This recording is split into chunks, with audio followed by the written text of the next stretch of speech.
Om Swastiastu. Perkenalkan, nama saya Ibu Agus Juniarta dengan NIM 2102014366 dari Universitas Hindu Indonesia. Oke, di sini saya akan sedikit menjelaskan tentang studi kasus manajemen perubahan. Oke, sebelum saya menjelaskan, bagi teman-teman yang nggak tahu apa itu manajemen perubahan, manajemen perubahan adalah alat atau proses dan juga teknik untuk mengelola seluruh akibat yang dihasilkan karena adanya perubahan dalam sebuah organisasi. Perilaku individu atau organisasi juga bisa menjadi salah satu faktor yang mempengaruhi tingkat keberhasilan suatu manajemen perubahan. Oke, saya di sini mengambil studi kasus manajemen perubahan pada PT Astra International Tbk. Oke, di sini mari kita lanjut deskripsi perusahaan PT Astra International Tbk. Astra merupakan kelompok bisnis nasional yang memiliki sistem manajemen termaju di Indonesia. Astra menyebut sistem manajemen dengan nama Astra Management System (ASM). Krisis ekonomi menyebabkan Astra harus melakukan penjadwalan pembayaran utang dengan para kreditur. Pada periode 1998 sampai dengan 1999, Astra terpaksa mem-PHK 20.000 karyawan tetap dan 5.000 pegawai kontrak sehingga jumlah karyawan Astra tinggal 1.000 orang. Tetapi bisnis ini harus tetap berjalan. Masuknya Siske Kendring didukung raksasa finansial Jardine Matheson sebagai pemegang saham utama Astra dan dibukanya peluang investasi 100% kepada investor asing di Indonesia, menyebabkan berubahnya kompetisi pasar. Oke, di sini kita lanjut faktor penyebab perubahan. Yang pertama ada lingkungan (environment). Lingkungan yang mendorong perubahan organisasi ini mencakup lingkungan sosial dan alam, ekonomi, politik, teknologi, demografi, serta tata aturan.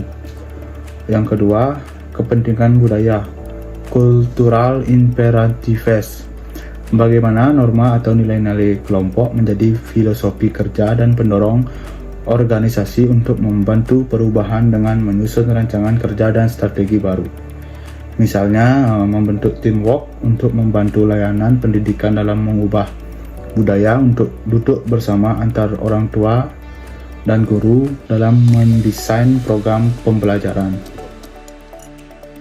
Baik, di sini kita lanjut ke langkah-langkah manajemen perubahan. Yang pertama ada build the guiding team. Membantu pembentukan kelompok yang akan membantu proses perubahan (change agent) yang mempunyai kapabilitas yang memadai baik dari sisi anggota kelompok maupun metode pelaksanaannya. Untuk berubah diperlukan orang-orang yang yakin bahwa perubahan akan mengarah ke arah yang lebih baik dan jumlahnya tidak banyak. Karena itu diperlukan dibentuk kelompok yang tugasnya menunjukkan antusiasme, komitmen, kepercayaan bahwa dengan perubahan yang akan dilakukan akan menghasilkan hasil yang lebih baik. Mereka inilah agen-agen perubahan yang akan mendorong orang-orang di sekitarnya untuk mendukung jalannya perubahan. Karena itu perlu dilakukan komunikasi yang rutin dengan para agen ini agar memantapkan tujuan perubahan dan saling mendukung dan meminimalisir rasa frustasi yang mungkin timbul. Baik, di sini kita lanjut ke langkah-langkah manajemen yang kedua, empower action. Mengatasi secara efektif rintangan-rintangan yang timbul dapat memantapkan pengalaman dan mengelola perubahan sehingga dapat meningkatkan kepercayaan diri. Selain itu, perlu juga dukungan dalam bentuk alat-alat resources yang memadai agar semua orang dapat bertindak untuk mencapai visi. Termasuk pula adalah dorongan agar tim mampu keluar dari pola pikir standar.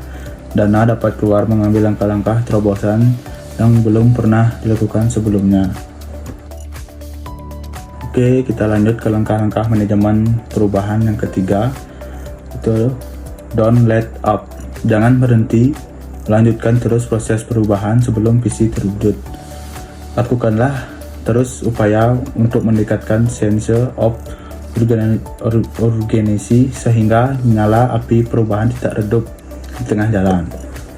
Selalu tunjukkan bahwa proses perubahan ini masih akan berlanjut sampai tercapai visi yang direncanakan, tetapi haruslah catat bahwa proses ini jangan sampai membuat kondisi fisik dan emosi terganggu dan mengorbankan kepentingan pribadi. Karena dalam jangka panjang jika ini terjadi, yang mendapat imbasnya adalah proses perubahan itu sendiri. Gunakanlah momentum-momentum seperti misalnya pada perayaan hari jadi perusahaan, peringatan hari besar sebagai alat bantu untuk mengkomunikasikan bahwa perubahan belum selesai. Lakukanlah jika perlu perubahan sistem, struktur, kebijakan-kebijakan prosedur hingga kultur organisasi sehingga sesuai dengan kondisi yang diinginkan. Di sini kita lanjut ke hasil dan pembelajaran. Manajemen perubahan selalu dibutuhkan oleh PT Astra International Tbk untuk menciptakan tata kelola organisasi dan bisnis yang lebih efektif, produktif, efisiensi, kreatif, dan mempunyai kinerja. Melalui perubahan yang jelas terbuka, PT Astra International Tbk berpotensi untuk memperkuat dirinya melalui kinerja dan komunikasi serta integrasi dalam kolaborasi yang menyatukan semua fakta keunggulan di lingkungan PT Astra International Tbk secara profesional.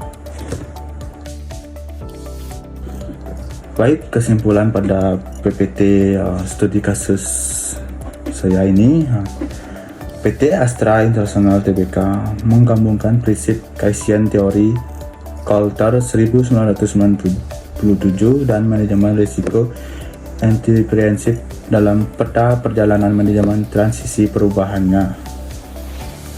Perubahan lingkungan bisnis global dalam kurung globalisasi dan perubahan teknologi telah mendorong seleksi alamiah yang mengarah kepada yang terkuat, yang bertahan.